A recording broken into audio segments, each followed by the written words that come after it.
En el tema de la congestión del tránsito hay un tema físico, hay 300.000 autos más que están circulando por las calles de Buenos Aires y las calles son exactamente las mismas que eran hace 6, 7 años. Entonces, obviamente la congestión, lo que hay que solucionarlo, como lo han hecho las grandes ciudades, es teniendo transporte público muy eficiente, también cómodo, que eso hace que desalienta el uso del auto particular.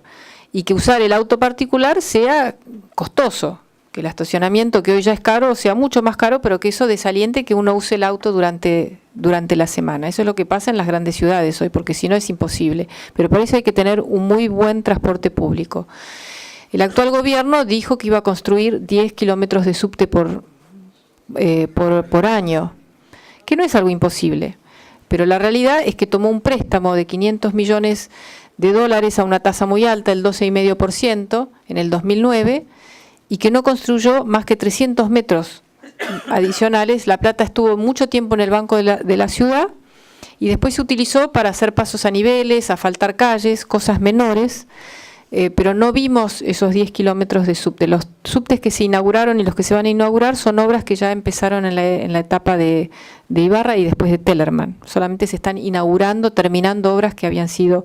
Eso es falta de gestión y creemos que se puede mejorar muchísimo y que el subte sin duda es la expansión de la red de subterráneos, es una condición necesaria para terminar con el tema del tránsito. Y lo que decía antes, el subte no se construye tan rápido, pero no es necesario pensar que todo se va a resolver recién en 20 o 30 años y que tenemos que resignarnos a vivir en el caos. Los medios influyen muchísimo porque construyen la opinión pública.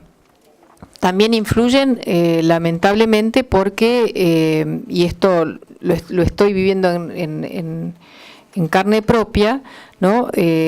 Cuando empezamos a trabajar en mi campaña, muchos asesores que consultamos nos decían, bueno, para instalarte tenés que tener una campaña de afiches públicos y después tenés que estar en los medios, ir a todos los programas, y eso pagado con un presupuesto de 500.000 pesos, me dijeron, te invitan a todos los programas. Yo nunca he pagado notas periodísticas porque cuando era periodista jamás me dejé sobornar, entonces es algo que no haría ni siquiera por el sueño de gobernar esta ciudad. Entonces hay una competencia muy desleal y lamentablemente esa corrupción en los medios, ¿sí?, que es algo de larga data, es un problema muy serio.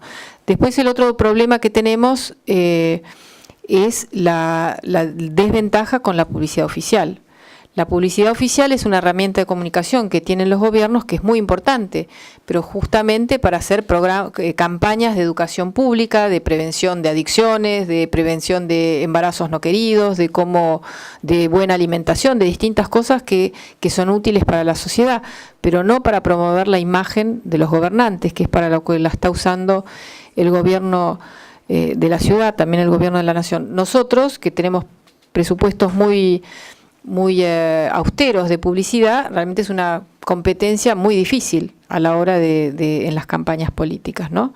Y después creo que, esto ya entrando más en el periodismo, creo que la Argentina durante mucho tiempo evitó el debate de una buena ley de medios o de una ley de acceso a la información pública, que el Senado votó una ley el año pasado y que todavía diputados no la ha convertido en ley. También necesitamos una ley de medios públicos para que sean medios de todos los ciudadanos y no del partido de gobierno que los usa como órganos de propaganda. Eso es lo que ha pasado siempre, pero se ha exacerbado en este momento.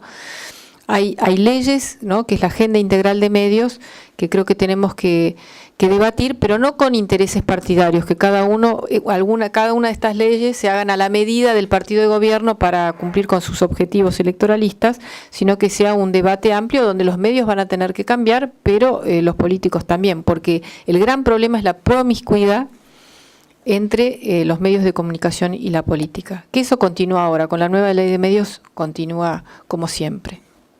Coincidimos con su idea, que en realidad los estacionamientos tienen que estar en el borde de la ciudad, no que entren los autos, y porque eso alienta que entren más autos.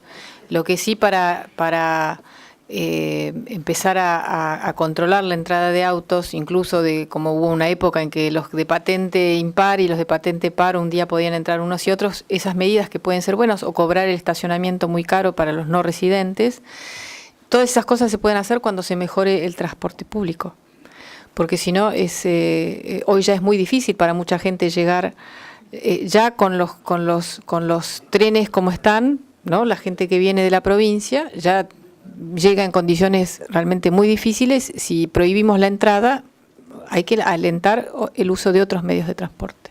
De la educación pública, yo creo que es la mejor herramienta de igualación de oportunidades. Y también es el único camino que tiene una sociedad para desarrollarse, para crear riqueza, ¿sí? De todo tipo, tener a sus ciudadanos, a sus recursos humanos muy capacitados. Hoy la realidad es que la educación pública en la Argentina se ha deteriorado muchísimo, en la ciudad de Buenos Aires también. Las estadísticas muestran que de cada 10 niños que entran al sistema escolar, la gran mayoría elige la educación privada. Y vemos, por ejemplo, que en la Comuna 14, en Palermo, casi el 90% de los adolescentes termina el secundario, y en la más pobre, en la Comuna 8, Villa Soldati, Lugano, Villa Rachuelo, solamente el 40%.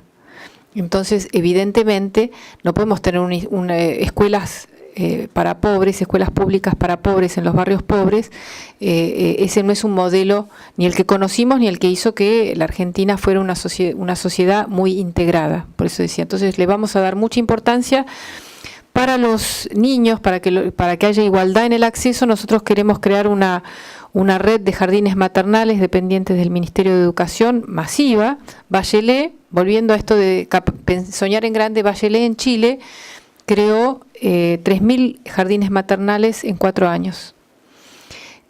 ¿Cómo nosotros no podemos crear una gran red de jardines maternales en la ciudad de Buenos Aires? Para que los niños, cuando entren al sistema escolar, al jardín, a primaria, no entren con desventajas, porque si no, uno ve ese patrón de repitencia, de atraso, ¿no? De desaliento, y bueno, evidentemente finalmente no termina el secundario. También para los jóvenes, que ese es un problema serio, nosotros para todo el sistema educativo tenemos que tener evaluaciones y mejorar la calidad de la educación, evaluaciones de los docentes y también evaluaciones de los alumnos, pero no como un castigo, ¿no? Las evaluaciones no tienen que ser hechas como un castigo, sino para identificar muy bien entre todos dónde están los problemas y ver cómo mejorar los resultados. Hoy la realidad es que el sistema no tiene un buen sistema de evaluación de docentes y de alumnos.